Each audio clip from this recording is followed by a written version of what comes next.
were showing me how to use this contraption here. Computer, right? Yes. Okay. It's a laptop. Ooh. And I had a laptop once. Oh, I know that was a lap dance. Never mind. right. This is the space button.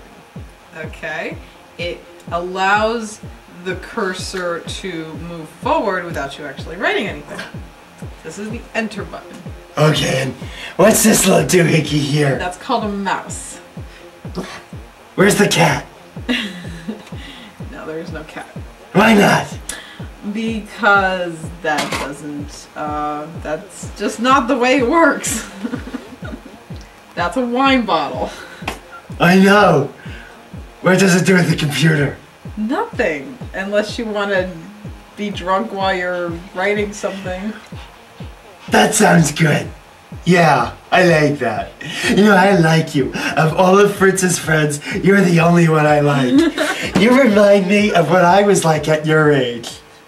Only I had bigger breasts. I was Miss National Spam, 1946, no lie. Can you believe it? Miss National Spam. And then I was second place in the Miss International Spam Contest of 1949. And I would have won, except I didn't sleep with all the judges. Okay, that's not true, I did, but I still lost anyway. And you think I'm like you. Claire, in another 60 years, you will be. I'll be right back. Gotta run to Tinkle. Good Lord. The way Aunt Edna drinks, you think she'd be tinkling all day. Good God! You don't need to see that. I like your Aunt Edna.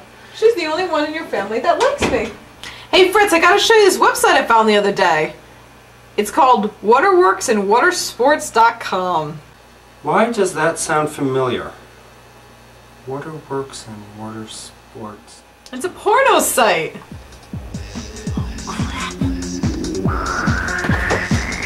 Hey, there's a guy in there with he kind of looks like you. Oh my god! Oh my god! I told you about that! No, you didn't! Yes, I did! I needed some extra money to help get me through school! I told you! I so told you I did that! Oh my gosh. Okay, word to the wise, don't look under anything called turkeybaster.com either. Shut up, I don't want to know about that. Oh my Actually, gosh. no, those turkey baster pictures might be on this site too, because they kind of fall into the water sports category. I don't want to know how. Oh, No, wait, you wait. really don't. Have you ever seen this part? Meet the models. Oh, come on, nobody ever wanted to meet me on this thing. Are you kidding me? So many guys want to meet you. Oh, God! Some convicts? Huh?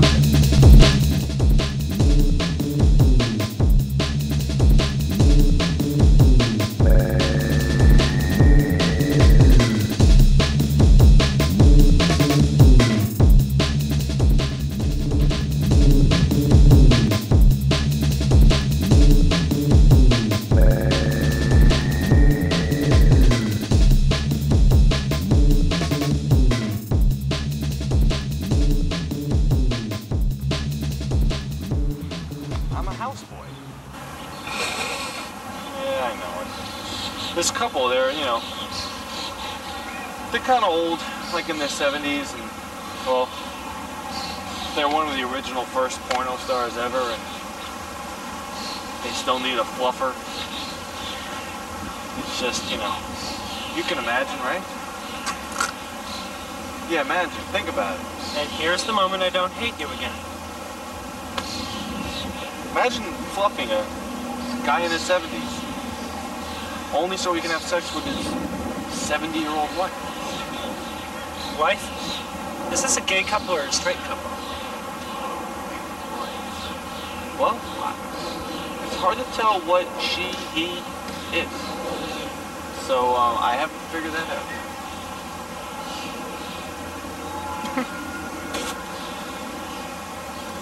Sorry. You're moving back in with me. No. What? You'd rather live with that... can't believe that you would rather live with a 70-year-old couple who you can't even tell if it's a man and a woman or a man and a man than live with me. I mean, what is the problem? Fritz, I just need time. Time? What for? I was raised by a very religious family. And you remember what happened when I came out of the closet? They said, don't come crawling back here when you have AIDS and have seen the error of your ways. Tom, I think it's pretty obvious that I would never do that to you. But you know, I'm getting sick of one night stand after one night stand after one night stand. Going in public restrooms, going in the bushes in Central Park, finding people online. You know what, at first, yeah, it's novel, it's fun, it's different, but you know, it gets old fast. There's no novelty in it anymore. Here's the bottle. Use that. Did you hear the Maestro's radio show this morning? On WACK Public Radio? Yeah. Call me if you have any questions, and remember that I am the Maestro, the voice of experience. No, I missed it, Tom. That also has gotten old. You would have liked the last one I just heard, though. You and I are getting old. Like it or not. Anyway, Fritz, back to the Maestro. There's a guy on there who was getting really bored. He wanted to be like a male prostitute, but he didn't know how to do it safely. So the Maestro told him to get one of his friends to be his pimp. First, get one of your friends with benefits and ask him to be your pimp. He can find a friend who is safe and ask him to be your client. The pimp then sets up a time and place for the two of you to meet. And when all is said, done, humped, sucked, and you've been paid, you can run home and give the pimp your hard-earned cash. You're a hoe. You follow me? What the hell does this have to do with us? Well, you see, I'm not willing to be your husband, but I'm willing to be your pimp.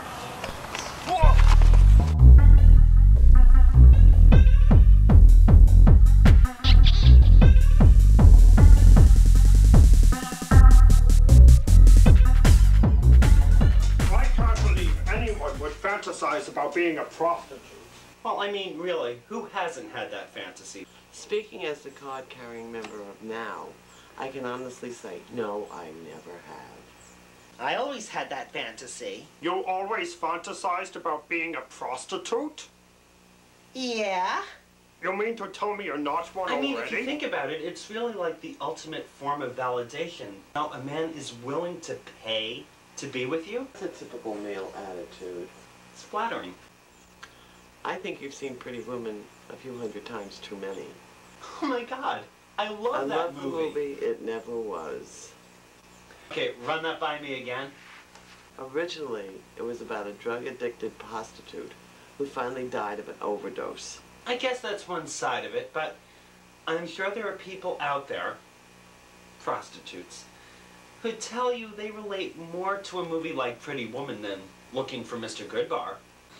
Excuse me, you think there are women out there who enjoy Well, you're being the one who's always prostitutes? telling me that feminism is about making choices, having the right to make choices. Responsible choices, not one that makes you a victim. When you have something that's victimless, like prostitution, and you illegalize it, essentially making it a victimless crime, it naturally brings in that criminal element. Well, it's a lot like that war on drugs, you know? I mean, everybody tells you drugs are bad, and so, of course, I had to try them all. It's sort of like prohibition. You know? It gave the mafia a lot more power than it had before. So what? You think prostitution should be made legal? Hey, it would get the pimps out of the picture, and the world would be more like Pretty Woman.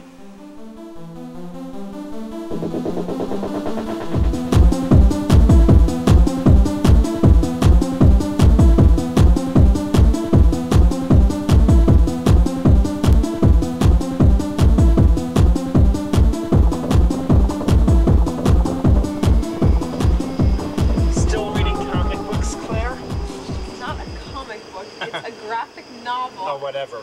I'm thinking of giving it to my son for his birthday. Oh, that's sweet. Actually, it's not that sweet because I stole it out of his room the last time I visited him. Where are you going? Well, I'm meeting with a client. What? Where? Prospect Street. Now there's irony for you. Are you and Tom really going through this prostitution thing? Well, it's not exactly prostitution. I mean, we're just doing it for fun, for a lark, you know? It's more like a blind date. A blind date with a twist. So, no money's being exchanged for sex. Well, $5. That is so degrading. Oh, please. Everyone sells themselves for money in one way or another. I mean, some people work retail, some people are lawyers. Look at my grandfather.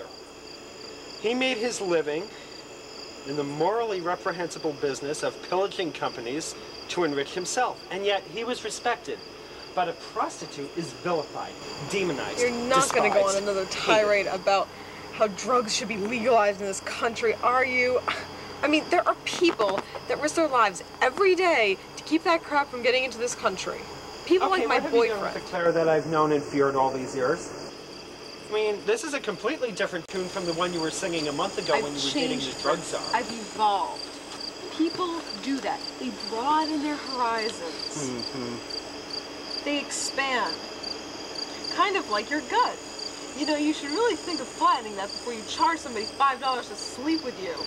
You're just ripping the poor John off. And tell me, Claire, what has led to this miraculous change in your whole persona? What has made you expand and evolve like my gut? Did you know that my kids hate me? They actually told me they hate me. When?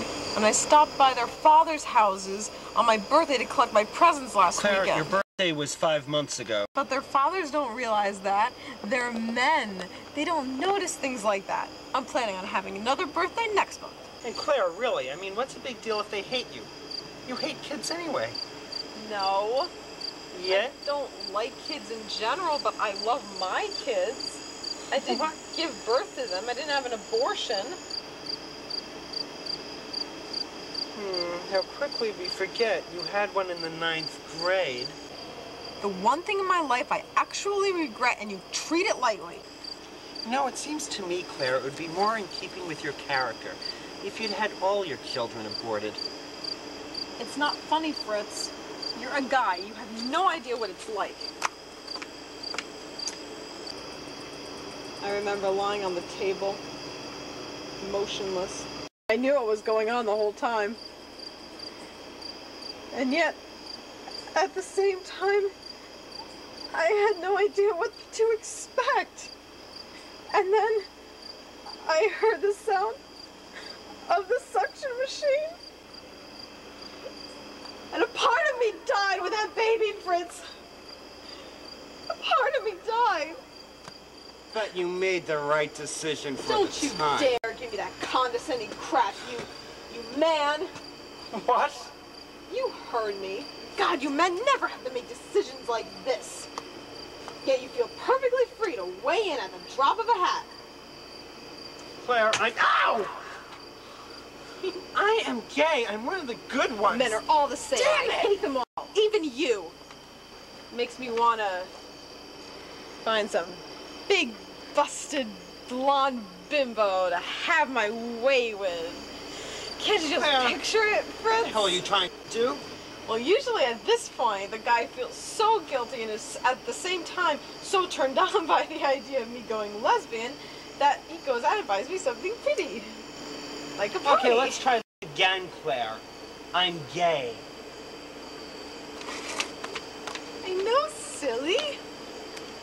So isn't the thought of me going gay doing anything for you at all? I got it I don't want to hear any more of your perversions.